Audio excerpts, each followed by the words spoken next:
नमस्कार.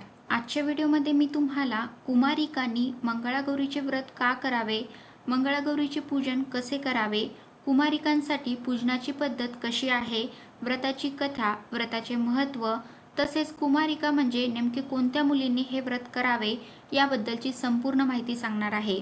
पण त्याआधी तुम्ही चॅनलवरती नवीन असाल तर चॅनलला लाईक करा आणि सबस्क्राईब देखील करा.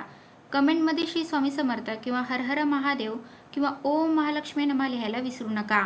मंगळागौरीचे व्रत श्रावण महिन्यामध्ये येते आणि हे मंगळागौरीचे व्रत प्रत्येक सुवासिनींनी करावं, कारण अखंड सौभाग्यासाठी मंगळागौरीचे व्रत केलं जातं. त्यामुळे नवीन वधू ज्या आहेत त्यांनी तर हे व्रत अवश्य ठेवावे. तसेच कुमारिकांनी हे व्रत कसे कसे करावे, व्रताची कथा, व्रताचे महत्त्व कुमारिकांसाठी आजचा व्हिडिओ आहे. त्यामुळे व्हिडिओ तुम्ही शेवटपर्यंत बघा. मंगळागौरीचे व्रत हे सर्व सुवासिनी करतात, पण त्यासोबतच कुमारिका मुलीसुद्धा मंगळागौरीचे व्रत करतात. कुमारिका म्हणजे नेमके कोणत्या मुलींनी हे व्रत करावे? लहानांपासून मोठ्यापर्यंत, म्हणजे ज्यांचे लग्न झाले नाही अशा मुली हे व्रत करू शकतात. पण लहान म्हणजे तरी किती? 5, 6, 7, 8, 9, 10 वर्षापर्यंत. जर ज्या मुलींना या व्रतामध्ये इंटरेस्ट असेल तर लहान वयातील मुली म्हणजे 10 वर्षाच्या वरच्या मुली हे व्रत करू शकतात. तसेच ज्या तरुण कुमारी मुली आहेत अशा मुलींनी मंगळागौरीचे व्रत अवश्य करायला पाहिजे, कारण मंगळागौरीचे व्रत करण्याचे फायदे सुद्धा आहेत. त्यासोबतच मंगळागौरीची जी पूजनाची पद्धत आहे ती सुद्धा कुमारिकांना आत्मसात व्हावी. त्यांना लग्नानंतर हे व्रत करायचंच असते, त्यामुळे लग्नाआधी सुद्धा हे व्रत करता आलं पाहिजे आणि या व्रताची पद्धत समजली पाहिजे. त्यामुळे कुमारिकांनी मंगळागौरीचे व्रत करणे अत्यंत महत्त्वाचे आहे. तर कुमारिकांनी हे व्रत कसे करावे, पूजनाची पद्धत काय आहे, तर तुम्हाला मी आजच्या व्हिडिओमध्ये संपूर्ण माहिती सांगणार आहे. मंगळागौरीचे व्रत हे आपण आपल्या घरातील सौख्यासाठी, आपल्या अखंड सौभाग्यासाठी ठेवत असतो.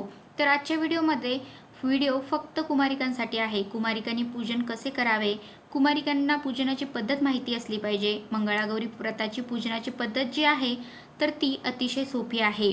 कुमारिकांसाठी तर अतिशय सोपी आहे. ज्याप्रमाणे सुवासिनी महिला हे व्रत करतात आपल्याला त्याचप्रमाणे करायचं आहे, परंतु सुवासिनी महिलांना खूप नियम पाळावे लागतात.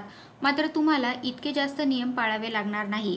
त्यामुळे मंगळागौरीचे पूजन ज्यावेळी कुमारिका मांडतात त्यावेळी आपल्या आईचा सल्ला किंवा आपल्या मोठ्यांच्या घरातील सल्ला अवश्य घ्यावा आणि आपली जी पूजनाची पद्धत आहे ती योग्य आहे की नाही किंवा शास्त्रोक्त आहे की नाही हे समजून घ्यावे. कुमारिकांना हे पूजन चौरंगावरच मांडायचं आहे. ज्या ठिकाणी आपल्याला हे पूजन मांडायचं आहे ती जागा स्वच्छ करून घ्यावी. त्यानंतर पूजनाच्या ठिकाणी चौरंग मांडावा. चौरंगाच्या भोवती रांगोळी घालावी आणि चौरंगावर लाल कपडा अंथरून त्या चौरंगावर कलश स्थापित करावा आणि त्यानंतर त्या चौरंगावर आपल्याला मंगळागौरीचं पूजन मांडायचं आहे.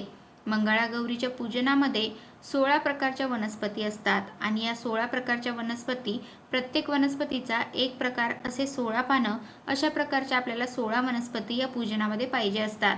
आणि ऋतूनुसार जी फुलं असेल ते फुले या पूजनामध्ये ठेवावे. तसे जितकेही ऋतूनुसार फळे असतील ते फळे सुद्धा पूजनामध्ये अवश्य ठेवावे. पूजा कशी मांडायची आहे?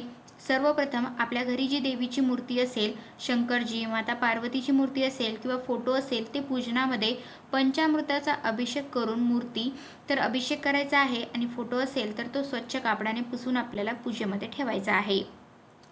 तसेच जर शिवलिंग असेल तर शिवलिंगाचा सुद्धा अभिषेक करून शिवलिंग सुद्धा पूजेमध्ये स्थापित करायचा आहे. मंगळागौरीच्या पूजेमध्ये जे साहित्य असते, खारीक, बदाम आणि सुपारी, हे जे आहे ते अख्खेच्या अख्खे पूजनामध्ये ठेवावे. त्यासोबतच फोडलेले जे खोबर असतं ते खोबर पूजनामध्ये ठेवावं आणि पूजनामध्ये जो आपण कलश मांडतो त्या कलशावर नारळ ठेवावं. नारळ हे ओलं असावं, ज्यामध्ये पाणी आहे असं नारळ पूजनामध्ये कलशावर ठेवावं. नंतर संपूर्ण पूजा मांडून घ्यायची आहे. चौरंगाच्या मधोमध ज्या 16 प्रकारच्या वनस्पती आणि फुले आहेत त्या पद्धतशीरपणे आपल्या क्रिएटिव्हिटीनुसार त्या वनस्पती चौरंगाच्या मधोमध ठेवाव्या आणि त्याच्यानंतर पूजनामध्ये जी फुले आहेत ती ठेवावी, फळे ठेवावीत, नैवेद्य ठेवावा आणि हळद, कुंकू, अक्षदा वाहून जी सुपारी आहे त्या सुपारीचा गणपती म्हणून तिची प्राणप्रतिष्ठा करावी. कोणत्याही पूजनामध्ये सुपारी गणपतीचं प्रतीक म्हणून तिला पूजलं जातं. विड्याच्या पानावर सुपारी गणपतीचं प्रतीक म्हणून प्रतिष्ठापना करून या पूजेमध्ये ठेवावी. विड्याच्या पानावर हळद, कुंकू, अक्षदा वाहून गणपतीचं प्रतीक म्हणून या सुपारीचं पूजन करावं. अशा प्रकारची पूजा आपल्याला मांडून घ्यायची आहे. त्यानंतर पूजा मांडल्यानंतर हळद कुंकू अक्षदा वाहून माता पार्वतीला आणि शिवशंकरजीला आवाहन करावं आणि आपली जी इच्छा आहे ती या पूजनाद्वारे व्यक्त करावी। कुमारिका विशेषतः मंगळागौरीचं व्रत हे मनासारखा पती मिळावा आणि आपल्या सांसारिक जीवनामध्ये कोणतीही अडचण येऊ नये यासाठी हे व्रत करतात। तसेच बऱ्याचदा काय होते, लग्न झाल्यानंतर मुलाबाळांचे जे सुख आहे ते काही दाम्पत्यांना मिळत नाही किंवा खूप वेळाने मिळतं। यासाठी आत्तापासून जर आपण मंगळागौरीचे व्रत केलं तर आपल्या सांसारिक जीवनामध्ये ज्या समस्या येतील त्या येणार नाही। म्हणून हे मंगळागौरीचे व्रत कुमारिकांसाठी अत्यंत महत्त्वाचं आहे। आणि त्यासोबतच हे व्रत करताना आपल्याला उपवास सुद्धा ठेवायचा आहे आणि हे व्रत करताना आपल्या मैत्रिणीसोबत हे व्रत करावं, कारण ज्यावेळी सुवासिनी महिला हे व्रत करतात त्यावेळी सामूहिकरित्या करतात आणि ज्यावेळी आपण कुमारिका हे व्रत करतो त्यावेळी मैत्रिणीसोबत करावं, जेणेकरून त्यांना सुद्धा या व्रताबद्दल माहिती मिळेल किंवा मग आपल्याला या व्रताबद्दल जी काही माहिती आहे त्यामध्ये आणखीन भर पडेल। आणि सोबतच मंगळागौरीच्या व्रताची कथा सर्व मैत्रिणींनी मिळून वाचावी। या मंगळागौरीच्या व्रताची कथा कुमारिकांसाठी अत्यंत रोमांचक आहे, कारण ज्यावेळी माता पार्वतीचं पहिल्या जन्मामध्ये लग्न झालं होतं ते शंकरजी सोबत, पण शंकरजी हे देवांचे देव आहे हे माता पार्वतीच्या वडिलांना माहीत नव्हतं किंवा त्यांचं आणि शिवशंकरजींचं अजिबात पटत नव्हतं। माता पार्वतीचे वडील शंकरजींचा अतिशय राग करायचे। शंकरजीला या गोष्टीचं काहीच वाटायचं नाही।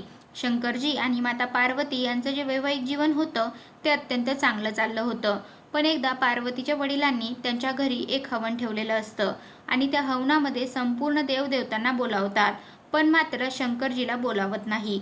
त्यामुळे माता पार्वती अतिशय क्रोधित होते आणि आपल्या वडिलांना जाब विचारण्यासाठी जाते। तिथे गेल्यानंतर तिला संपूर्ण देवतागण दिसते, मात्र शंकरजी दिसत नाही। त्यामुळे ती त्यापेक्षा जास्त क्रोधित होऊन आपल्या वडिलांना जाब विचारते। त्यावर तिचे वडील म्हणतात, शंकरजींची या हवनकुंडाच्या कार्यक्रमामध्ये कोणतीही जागा नाही, कारण शंकरजी हा जंगली माणूस आहे आणि इथे देवतागण आलेले आहेत। जंगली माणसांना इथे बोलावलेलं नाही। त्यावर संपूर्ण देवतागण हतबल होतात आणि माता पार्वतीची इतकी बेइज्जती तिचे वडील करतात। त्यामुळे माता पार्वती स्वतः त्या हवनकुंडामध्ये आत्मदहन करते, कारण तिच्या पतीची जी बेइज्जती झालेली असते किंवा अपमान झालेला असतो तो तिला सहन होत नाही आणि तिच्या वडिलांना म्हणते की मी पुढच्या जन्मात शंकरजीलाच माझा पती म्हणून स्वीकार करेल आणि पार्वती दुसऱ्या जन्मामध्ये सुद्धा शंकरजीच पती मिळावा म्हणून मंगळागौरीचे व्रत करते आणि हे व्रत केल्यामुळे माता पार्वतीला शंकरजी पती म्हणून मिळतात।